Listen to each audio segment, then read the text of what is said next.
Ayan, good evening po mga kusinera dyan. So for today's video po is magluluto po tayo ng maulam natin. Ayan. So ayan, magluto po tayo ng pako, charay. So ito po ang mga inihanda namin ulam na isda. Sayote, Wow! chiling labuyo, Wow! mango, and mga panakot. Yes. Nice! So, ayan, may flower pa para pampaganda. So, ayan guys, bago po natin lutuin yung pako na lulutuin natin ngayon is kailangan po muna nating hugasan para mas manatiling malinis at ligtas kung ano man ang kinakain natin. Yes. So, ayan po yung mga nilinis nating mga pako. So, ayun, kailangan din muna nating takpan yung kailangan dapat takpan para hindi makita yung mundo. Just. Ayan, magsimula na po tayong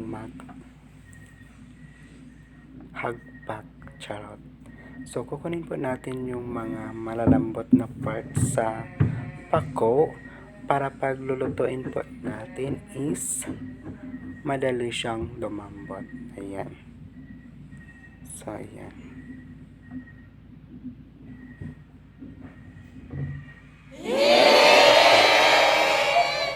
Sa mga hindi pa nakakilala ng gulay na ito is ito po yung tinatawag nating pako.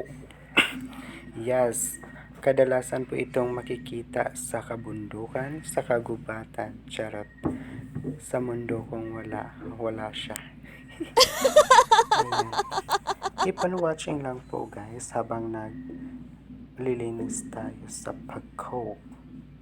Ayan. So, yun yung mga iniparada nating mga luluto. Diba? So, yan. Ayan, takpan mo. Baka makita yung mundo.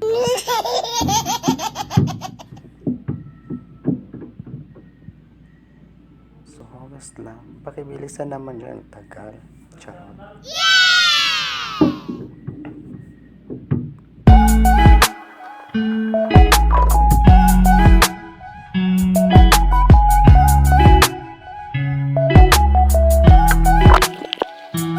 So, ito po yung finished product natin, guys. Pako with itlog. Yes. Wow! And then, meron po tayong isa na sayote. Ginataang sayote. Yes, napakasarap po niyan, guys. So, now, ready to eat na po tayo. So, thank you so much for watching. God bless.